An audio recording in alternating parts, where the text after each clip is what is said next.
Welcome back to the Daily Drum on WHUR and Sirius XM Channel 141. This is the Insight segment. I'm Harold Fisher. Tonight, we are tackling an issue that hits home for many. Childcare. It is by far one of the most expensive items in a parent's budget, often rivaling rent and sometimes even mortgage. But out of this challenge, some women have found opportunity. So tonight, we're talking with a group of ladies who have flipped the script, turning childcare into a multi-million-dollar business while sharing their story of tough times to entrepreneurship in a new reality TV series. It's called The Childcare Cartel. They say behind every strong woman is another strong woman. In the childcare industry, there's a whole empire of strong women behind us, built from babies, budgets, and bold decisions. This isn't your average ensemble. We're not fighting over tables. We own the building. I'm Sherry J., founder and commander-in-chief of this entire organization. And I brought together the boldest, bougiest, and most brilliant women I know from the Atlanta childcare scene. Not to compete, but to show the world what real power looks like behind the scenes. Because when women like us build empires, it's not just childcare, it's cartel level.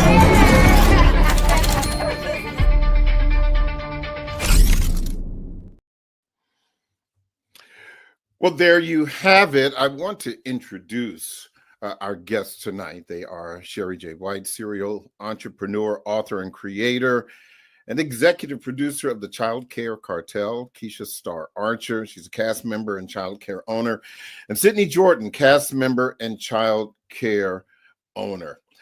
Ladies, thank you so much for joining the conversation.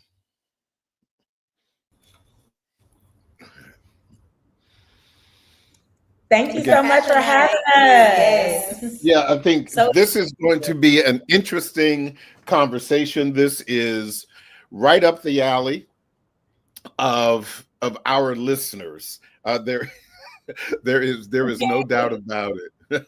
But I do want to share just a few, I guess, what we would call fast facts about childcare costs, which you know very well. Most U.S. families spend between 10 and 18% of their income on all-day care. The yearly price for just one child ranges anywhere from $7,000 to $18,000. And if you put those numbers in perspective, the median cost of a year's worth of rent is just shy of $19,000. Daycare workers can make as much as $42,000 a year. Of course, that depends on where you live. But even before we get into the series, I want to start with you. Talk to me, Sherry, about what inspired you to get into the childcare business. Oh, wow. Well, I come from a line of childcare providers. So my daughter's father, their side of the family is in the childcare industry. I was a teen parent. I had my daughter when I was 15 years old. And I wasn't around the type of people that were like, okay, well, we'll take the baby, we'll take care of her. No, they made me earn my keep. And a part of earning my keep was working in their childcare centers. So that's where it all started. 15 years old, working in these daycare centers and just learning the ins and outs of the childcare center. And of course, unbeknownst to me, I was being molded and groomed into being the childcare extraordinaire that I am. So that's what started it. I've been doing this since I was 15 years old and I'm 40. So wow. How about that? So Keisha, at what point did you realize that your childcare service had the potential to become a multi-million-dollar venture? Well, I left the beauty industry to step into childcare. And one thing that when I'm doing business, I like to dabble with the more urban community. Where Black folks. Yes. Okay. Well, you said it. I didn't. I mean, it is what it is, So that's what drove me more so to get where my center is and to be into the childcare industry. I wanted to be able to help the urban community. Okay, so, and this is for you, Sydney. What are the biggest challenges? And really, any of you can answer this, but I'll start with Sydney. What are the biggest challenges when you first started out? Oh my goodness. It was such a learning curve. For me, I was 24 when I first started, and I looked 18, 19. So when parents would come into the center, they would see me, and it's like, oh, you're the owner, you're the director. Do you have children? I didn't have children. I still don't. And so I think my age worked against me for a bit. But once I, started speaking and like really proving myself, then I think that ultimately showed parents that I was here, I was serious, and I could do a good job. Outside of that, just managing people. I came from a law firm background, so I was just used to, a little professionalism. We have a standard of how we operate in a law firm, and going into a childcare center was a complete culture shock and shift from what I was used to. And then managing people that were older than me, managing people that were my age. So it was a lot of different challenges just from the age alone from when I first started. Sherry, you said that you came from, you have childcare pedigree in your family, but like any business, and particularly childcare, and if you, as I did, watch some of the clips, there is a lot of discussion with contractors and talking about keeping the business afloat. But how did you first fund your first childcare center? Because a lot of people want to know that. Yeah, absolutely. Well, 17 years ago, when I first started doing childcare, the cost of living, the cost of properties and things like that was just a lot more affordable. I started where I got, my first couple of dollars. I saved up my income tax checks for like 3 years. I was working for Atlanta Public School System, came from a corporate background. And one year I was just like, you know what? I don't think this is going to take care of me for the rest of my life. And my return might have been about $3,000, $3,500, every year when it was time to file your taxes. And so when I was 21, I said, okay, the next 3 years I'm going to save up. And that is how I got the money to go into my first building, which I leased. And then, of course, being with my daughter's side of the family, they gave me a couple of dollars as well. So I want to say I got my start in the childcare industry with about $15,000.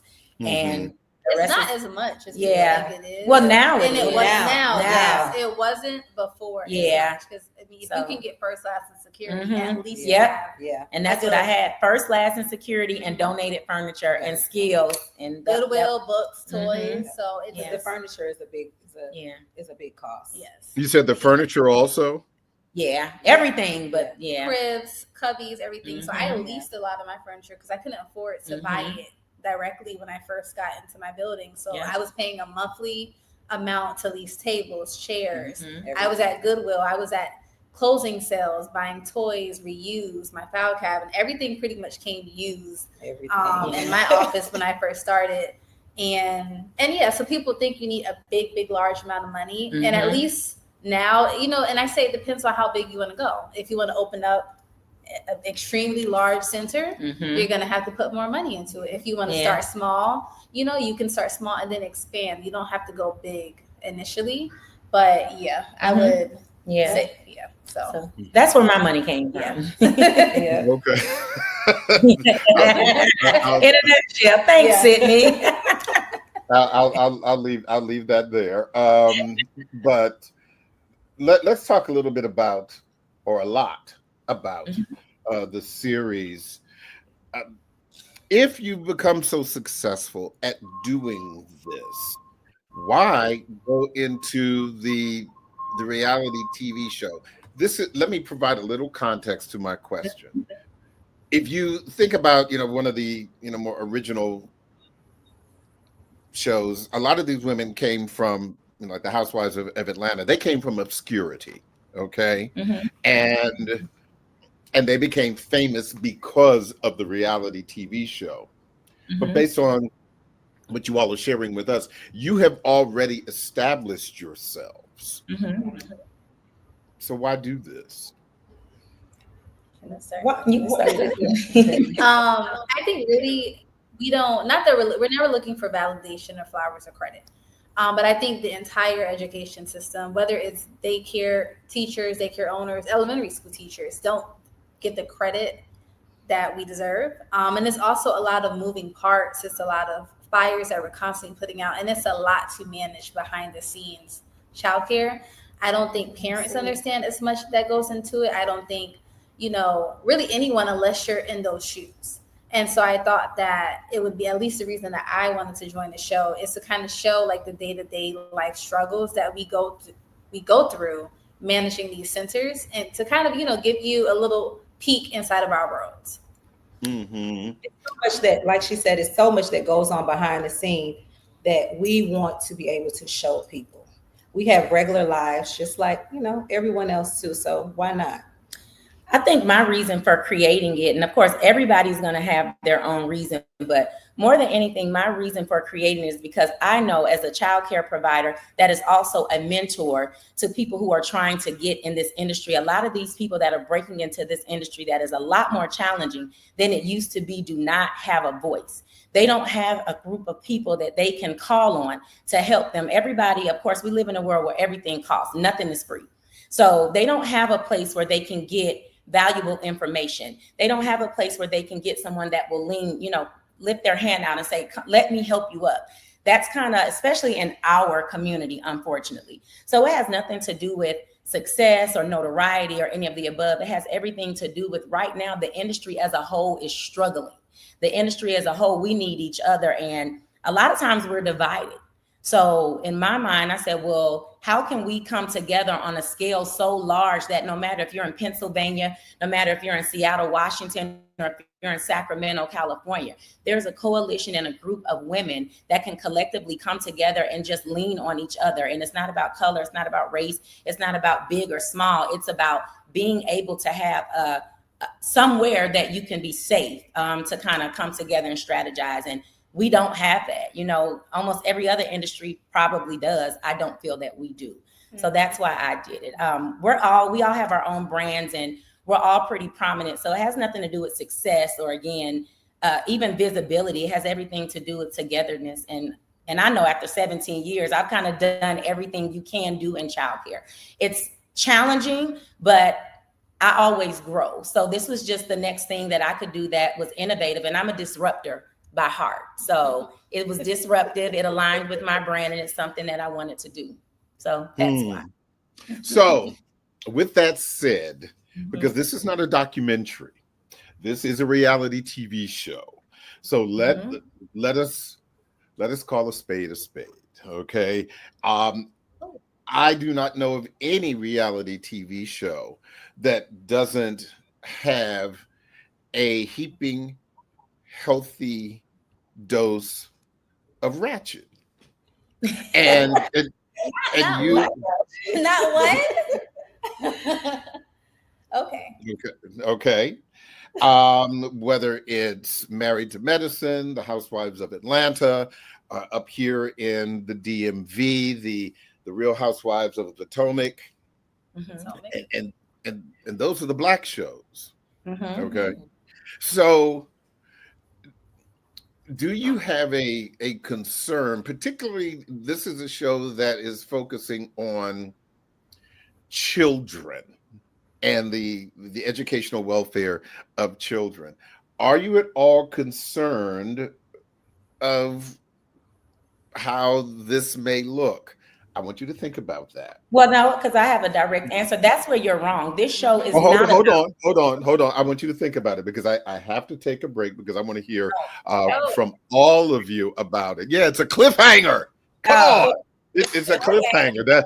That is what we do. Listen, we are going to take a break, but don't forget you can hear this and every edition of the Daily Drum Insight segment via podcast on WHUR. The Original Quiet Storm with Raheem Devon is next on WHUR. This conversation continues on Sirius XM, channel 141 and 96.3 HD2 in just a few seconds.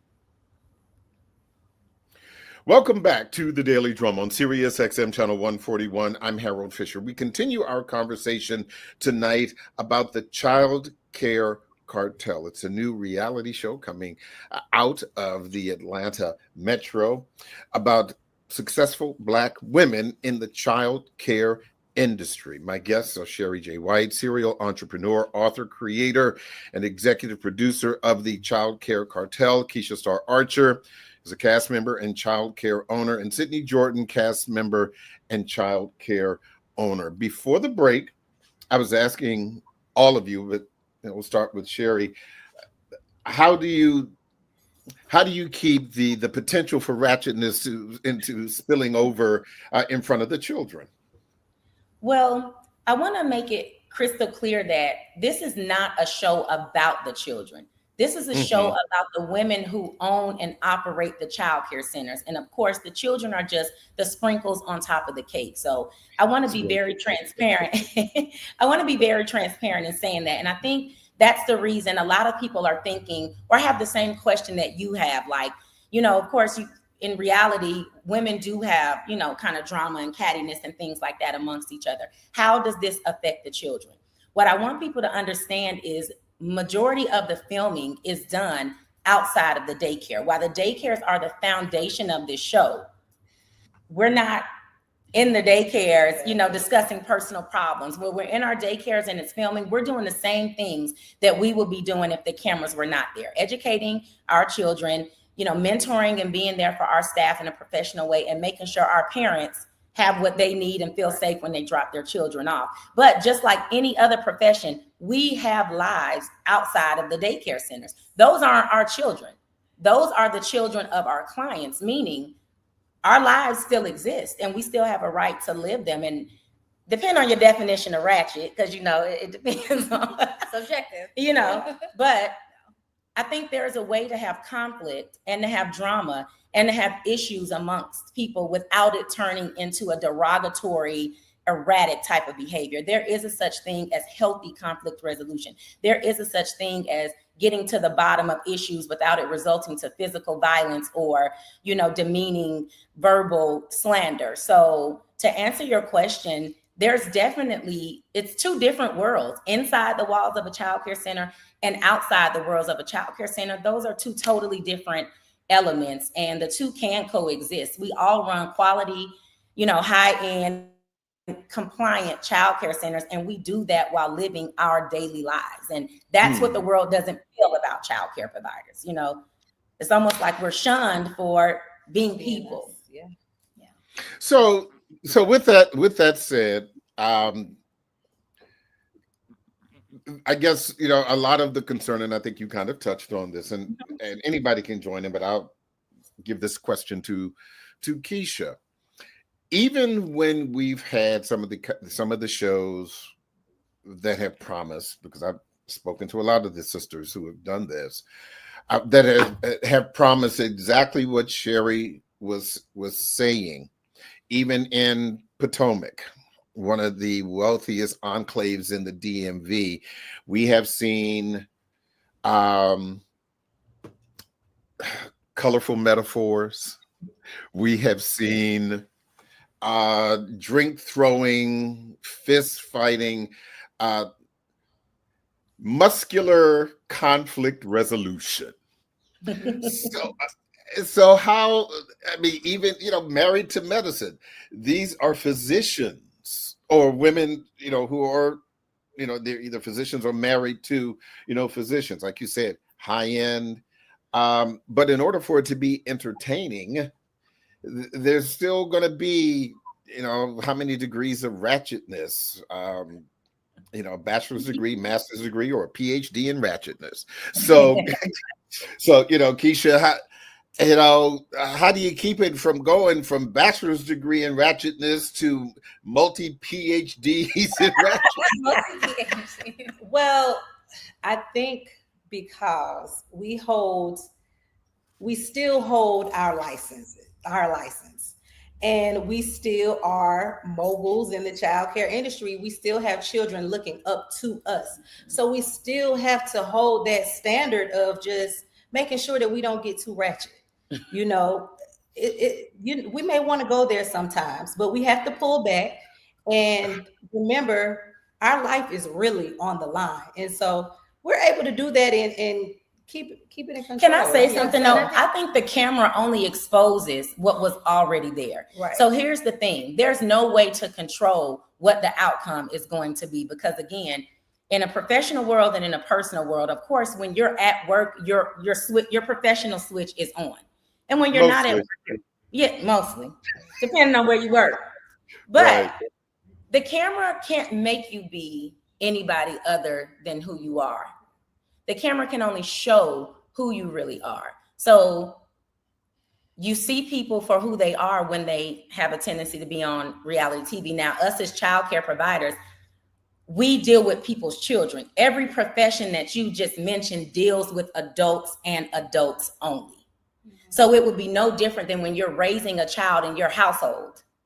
Certain things you just can and cannot do if you want the result to be a positive one.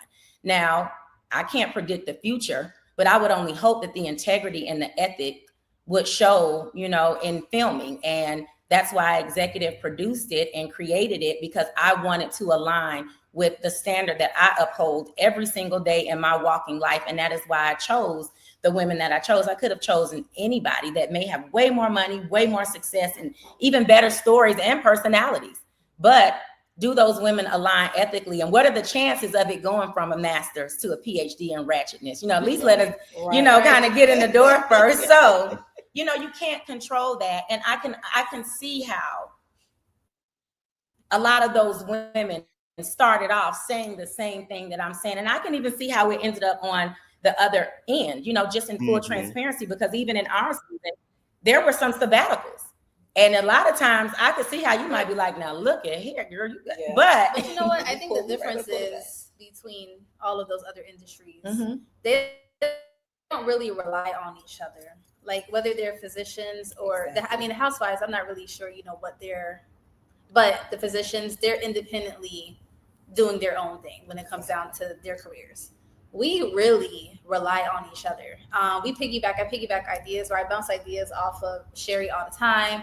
And we have so much drama, not amongst each other, but in the center alone. Parents, we have the state, we're breaking up children's fights. We have too much coming against us to bigger petty things amongst each other. How we met, I slid into her DM asking her about a program for food for my childcare center, and then a friendship developed from that. So it's just like I don't have time to have drama amongst my cast members because we really rely on each other. We stick together, and I think that's really what separates us from other reality shows where they're not working together. It's not like a collective, and we're just too busy. Just don't have time. You did bring up a point that I wanted to kind of dovetail on, Sydney, because as we have seen, I'll take your word for it, but we also know how these things have gone. And are you at all concerned about the impact on a different kind of notoriety, going from business? You're going from business to entertainment. And this is a guilty pleasure for a lot of women, as you know, former First Lady Michelle Obama. You can't get any higher in class than Michelle Obama, but she admitted that she does watch these shows for the entertainment value. Sydney, are you at all concerned about how this could affect the business relationship and, more importantly, the friendship that you have developed with Sherry and Keisha? That's a good question. One I haven't really thought about. I'm not too concerned about it, only because I'm a very direct and transparent person. Sherry is extremely direct and transparent, and I think that's kind of what works for us in our friendship. And I think at the bottom line, we know the bigger picture, which is, maintaining the integrity of our business. I'm not going to do, even on this show, I held back a lot, to be honest, as far as like my personality. Star, like in real life, in my real personal relationships. And I gave a more, professional experience. And that's just because I don't want to ever not only make myself look bad and my center look bad, but also I'm a representative of everybody on this show. And they're one of me as well. So it's like, I don't know all of the scenes of everything that everyone filmed, but I'm positive that nothing that they filmed is going to reflect that on me. I'm looking at the bigger picture for all of us, because when one of my parents watches this show, they're watching a collective. They're not just watching me. And so I do think that like us just communicating and having that clear, direct transparency is going to be good for us, because none of us wants to appear and make ourselves look bad on the show. The bigger picture is the center. That's our number one priority. The show is a sideline to the center. One of the things that Keisha said that struck me earlier when she was, and I'm paraphrasing here, when you're saying you're regular people, and you talk about your lives even outside your business acumen and the center and what have you. Are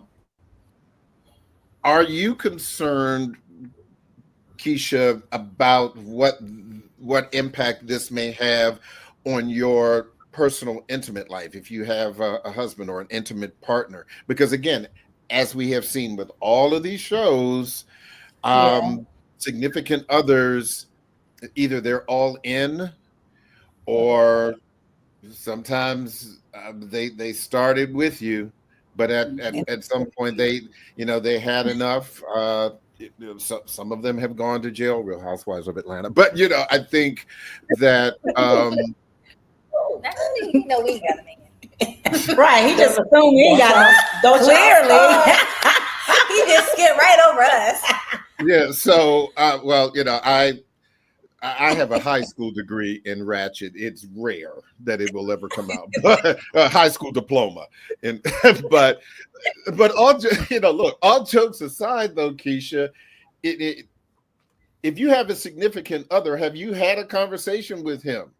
We definitely have had this conversation over and over again, before shooting the show, while shooting the show. And I think the main thing is just having that line of communication and just knowing that, if something does happen, which way you need to go, or the main thing is just having that open communication. And I think we have that, and we're on the same page, and we're good. I'm not worried.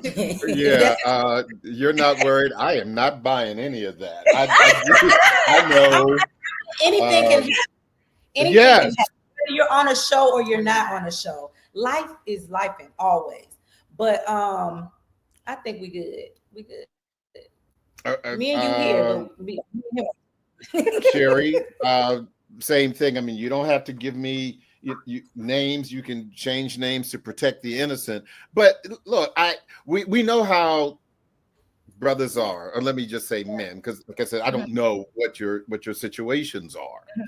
But whatever your, just even partners, period, because like I said, I don't know what your situations are. But some guys, there are egos. They may be fine with your success. I don't, look, I don't have that disease. I'm real, but a whole lot of guys do. Yes, they do. Some guys may think that you're getting too big for your britches. Absolutely. How do you plan to handle that, Sherry? Unfortunately, I've kind of had to handle that in a lot of my relationships, again, because I have obtained a level of success that some would deem to be high. I deal and come across with people like that all the time. And I've had more of those relationships that you mentioned than I've had of healthy relationships where a person is okay with my big personality and with me being a risk taker and with me being a go-getter. So it's the nature of the beast, unfortunately. And it's something I didn't think about prior to filming because I'm single. But it is something that I think about now. It's even like who's going to be coming around and for what reason. When you're playing the back end, people don't know kind of what you have, or people aren't privy to certain information. So it's like now I have to have an even stronger level of discernment why are you really here? So the only thing that I can say is, because I've had so much experience like that, I kind of know the red flags, and I know when somebody, we just had this talk earlier, if they're trying to dim my light, then it's just not the person for me. And I don't think that has anything to do with TV. Honestly, that people are just like that in the world today. And I've had a lot of experience with that, and it's sad, but because I've already had that experience, that would probably be the least of my concerns. It would be intent for me when I meet somebody. What you want? Right. You want me or what you want? And I've always said that is a technical term, and it's just one word. What you want? That's one word. That's just one word. Now, Sydney, I don't think Sydney would have that same kind of issue. She said she came from a legal background, so I would imagine anybody who decides to give her any problems, she would just say, talk to my lawyer. But again, all jokes aside though, Sydney, what impact do you think this could have on your relationship, future relationship, intimate relationships, where all of a sudden you will definitely be under scrutiny? Right. I think it's similar. I'm single as well, but the childcare industry, and I guess like the success that we talked about, I feel like I've come across, men that seem to be intimidated, or they think that I'm up here and they already Oh God, this was going so well. Oh my gosh. The troublemaker. The troublemaker. It is what it is. I'm giving you my account of some of the things I've dealt with in general. So I don't see the show. I see the show just adding to that. Like if you're here for me, and if you want to step, and if not, then that's it. Like I don't know how else. Troublemaker, the igniter. I mean, I'm dating in Atlanta, so that alone should say enough. Ooh. Okay. What should that say? I haven't been to it. I haven't been to Atlanta in decades, other than the airport, so I can't speak to that. Everyone wants to be the celebrity. Everyone has main character energy, men and women, and it's a lot of ego. It's a lot, and I don't know if this is the bachelor city. Probably everyone says that about their city, but it's just some of the things that I've come across myself, so it's. People say they want a successful woman, and then they get one, and now I'm a little bit too alpha. Now I'm a little bit too independent, and now I'm this and I'm that. So it's just all of those different things. But that's a whole different conversation. We can go on about that for ages. So we will see. I don't know. This show might. I might find my husband on the show. Like, so talk to my husband. Candy found out I might find my husband. Okay, it was all a scheme that Ty said. Yeah, that. Obviously, that's what it is. I might find my husband. Why do I have the feeling that a new semester for the new Ratchet class is coming?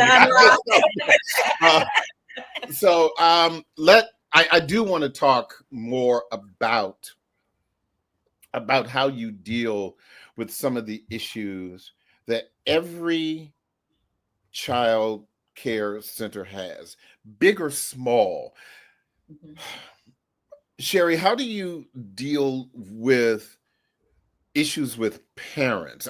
One of the biggest things, make sure you pick your child up at 6:00, because at 6:05, that I know that is one of the biggest issues, but also dealing with unruly children, or unruly parents. That's the one. Okay. How do you deal with that, Sherry? Well, like Sydney said, I am extremely direct. When you come into my centers and do a tour, you are going to know from the time you step foot in the building, policies, procedures, operational aspects, and what my core values are. I'm going to be very, very clear on my core values, because you need to know those so that you know if what it is I expect of you, you're capable of. And we kind of get that situated before I take any money, before you fill out any, paperwork. And it is what it is. I am who I am, and I expect what I expect in my center. And that's the only way to be. If you don't have policies and procedures and stuff written in stone, parents will make those policies and procedures for you. Staff will make those policies and procedures for you. So what I've learned is I can't offer something I don't offer. I can't be a center that I'm not. So there's no point in me getting you in my doors on false pretenses, because you just gonna act based on those false pretenses. I need to set that standard very clear immediately. And if it doesn't work out, it's not going to be because you weren't fully aware of what you were stepping into. And that's what's worked for me. I learned very, very early on being young. I started at 23 as well. I opened my first center. And, you know, if you don't put rules and regulations in place, parents will parent all day long, and you have to hold them accountable. But those rules are also to hold us childcare providers accountable too. Because not only am I telling you what I expect of you, I'm telling you what you can expect of me. And if at any given time I'm not meeting that mark, you can call me out the same way I can. And that just works. Mm-hmm. Keisha, you spoke about early in this conversation about, you know, serving the Black community. As we know, in underserved communities, money is tight. We know right now that the economy is in flux. How have you been able to be successful when in a lot of underserved communities, there just isn't a lot of money? Well, to be honest, for a lot of my parents, I try to assist with finding them programs that could help with their child care payments. But as far as my success, it's not just childcare. We all, like she said earlier, we all have other businesses and things that we do outside of childcare. But as far as, again, in the childcare rectum, what I basically do is just try to make sure that I can find grants and different programs for my parents to assist them with payments. Yeah, but because as we know, childcare, as I said in the very beginning, it's expensive, which brings me to my next question for you, Sydney, and Sherry, you can jump in if you want. In just looking at some of the teaser clips, one of them shows a middle class community, but there are children. There are children everywhere. Is this business model about, just like real estate, location, where you want to put yourself in a community where there is more money? Absolutely. Well, when we're talking about, because if you put yourself in a community where there is more money, you're spending out more money up front, because that costs as well. For me in particular, when I was first looking as far as like proximity, where I want my center at, I was looking more so elementary schools, apartment complexes, and yes, like neighborhoods. So I ended up just happening to be situated right in a neighborhood. And for many years, my neighborhood was all Black, urban, and a struggling neighborhood. But like many cities across America, that big G word, gentrification took place. And I found that a lot of my students were pushed out. So I would say that probably gentrification hit me harder than COVID, because the kids were just leaving. They were moving out of the area, and I was trying to figure out how to pivot. So I had to really, kind of change if I wanted to appeal to those new families that were moving in, because they were moving in, but they still take their children out. They move in the neighborhood. They don't bring their children to the neighborhood daycare. And so I really, I had to kind of make a shift into what I was offering so that I could step my game up and be able to appeal to these new families. And that's kind of where I'm at right now. But it's a big shift demographically, what I was dealing with before than now. It's a completely different arena of people. Not just my non-Black students, even my Black students, all 2-parent households, doctors' children, lawyers' children, like those Black children. So I'm happy to see that on that front. It's been, I'm seeing like my Black families, doing these amazing things, but it's been a big difference than when I started, for sure. I mean, I was having break-ins when I first started all the time. So it's changed a lot. Yeah, but I would say, and that's the cost of doing business a lot of times. Yeah, you want to go where the children are. So you want to be by schools, you want to be by communities, you want to be by, neighborhoods. I wasn't on a main street, so I thought that was kind of a hit for me at first, because if you don't know them there, you just don't know. But now it's really a community daycare. So when every new family comes in, I'm the first one that they're recommending, and we really run the center like a big family. I only have a minute or so left, and so I'll let you kind of have the last word, Sherry. What do you want your legacy to be as a businesswoman, and indeed as a Black woman, because this is a new space for you? I want my legacy to be that just whatever it is you want to do in life, if you put in the work, you can do it. I was a statistic at the age of 14. I wasn't supposed to be anywhere. I had a whole child. So statistically, I should have went on to have more children and been a product of the system and needed, government's help for the rest of my life. That's what they say. So I just look at it like I went through so many trials and tribulations, but believing in myself and being determined to be something other than what people said I should be is a mind frame. And if you can adapt that mind frame, and if you can just fix your mind to know that your success and your power lies with you, you have to put the work in, but you got to believe first. So I want my legacy to be belief. The belief in oneself is the strongest belief you can have outside of your belief in God. And that's wonderful. And I just realized that I forgot to ask, because this has been so entertaining. When and where can we see the show? So guess what? Childcare Cartel got bigger than I even imagined. And while I was prepared to drop it independently, we've had so much interest from the big dogs that I can't do anything with the show right now. But July 23rd, we're having a networking childcare event in Atlanta, Georgia. And you said July 23rd. Yes, July 23rd. Okay, yeah, July 23rd. July 23rd, we're doing a childcare networking event in Atlanta, Georgia, which will not only serve as a sneak peek behind the curtains of the Childcare Cartel, but it'll also be this exact thing that we said we started this movement for. It will be community. It will be for aspiring childcare owners, current childcare owners, OG childcare owners, or just women or people that are interested in the brand in general to come by, check us out, congregate with us, and get a sneak peek behind the Childcare Cartel curtain.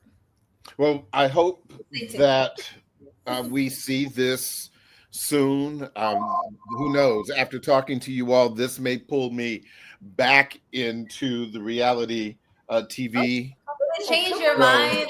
Do you have a different viewpoint from when you first started to now, or are you still on the fence? Okay, so honestly, I mean, after Housewives and look.